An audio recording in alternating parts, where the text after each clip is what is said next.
Sobre as projeções para o desemprego no Brasil, principalmente a criação de vagas no fim do ano, com foco na indústria. O nosso entrevistado agora é o economista-chefe da Fiesp, Igor Rocha. Tudo bem, Igor? Como vai? Muito obrigado mais uma vez por atender a Jovem Pan. Muito bom te rever aqui. Boa noite, Thiago. É um grande prazer estar com vocês aqui, falando sobre esse tema tão instigante que é o mercado de trabalho brasileiro. Prazer é sempre nosso. Bom, os números são positivos, apesar de ainda haver um contingente muito grande de pessoas sem trabalho, mas esses números vão sendo revertidos. Mas eu pergunto, claro, o foco na indústria. A indústria acaba se descolando desses números que são positivos. De que forma a indústria ainda agoniza, né? Muitas quedas seguidas nos últimos anos. De que forma é possível apontar o caminho para a indústria nessa reta final do ano? Bem pontuado, Thiago. Se a gente pegar num período de 10 anos, ou seja, uma década, a indústria caiu em 7 momentos, né? Ou seja, 70% de uma década a indústria apresentou uma performance bastante machucada.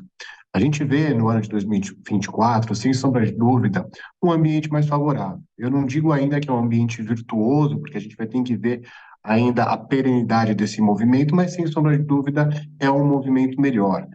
Basta lembrar que a gente está tendo um movimento muito forte no crescimento da chamada linha branca, que está muito, obviamente, relacionada à baixa taxa de desemprego e também à massa salarial, que está muito alta, assim como também a gente teve um movimento bastante interessante do setor de veículos pesados, que acaba sendo uma proxy, né, como os economistas falam, ou uma aproximação para a gente medir a temperatura da economia, porque, obviamente, para serviços logísticos, de entrega de mercadoria, serviços, etc., são utilizados esses tipos de veículos. Então, quando aquece esse mercado, é porque a gente começa a ter sinais de uma economia aquecida, né? As casas já estão revendo o crescimento da economia brasileira, estão ali em torno à média entre 2,5% e 3%, que sem sombra de dúvida é reflexo, né? Uma coisa é reflexo da outra, dessa massa salarial alta, desse desemprego baixo, e a gente tem que esperar um pouquinho ainda para ver se vai ser duradouro, se isso vai ser perene, mas sem sombra de dúvida a gente tem um movimento melhor em 2024 para a indústria, sobretudo para a indústria de transformação, embora esses movimentos ainda estejam muito concentrados em alguns segmentos, né? A gente vai ter que esperar um pouquinho para ver também a difusão, se isso vai se espraiar para os outros segmentos industriais.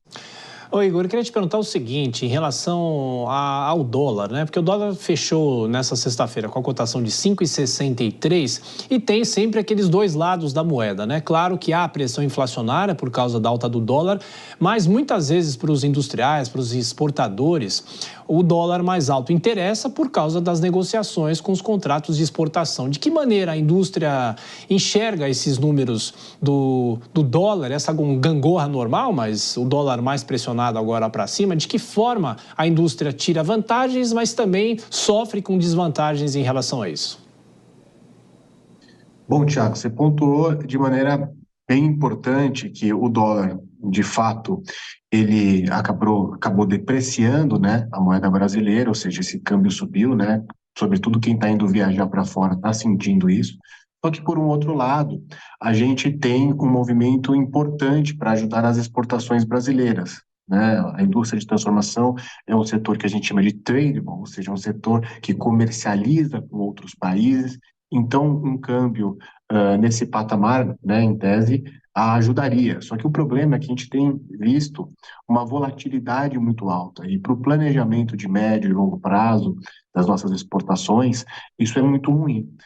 Cabe lembrar que o Banco Central fez hoje o segundo leilão, né, aí no período do governo Lula, né, exatamente tentando atenuar essa volatilidade muito forte, esse movimento muito agressivo de escalada do câmbio, exatamente se preocupando com algum tipo de disfuncionalidade. O Banco Central ele sempre se manifestou de maneira muito clara que agiria, né, intervindo no mercado de câmbio somente notando algum tipo de disfuncionalidade. Isso pareceu, né? Então, o Banco Central fez um leilão de 1,5 bi, já anunciou na segunda-feira um novo leilão de mais de 700 milhões, exatamente para tentar conter essa volatilidade exacerbada que é ruim para os negócios, né? O câmbio alto é bom para as exportações, mas a sua volatilidade muito forte Sim. é ruim para as exportações. Então tem um meio do caminho aí que é importante ser equilibrado.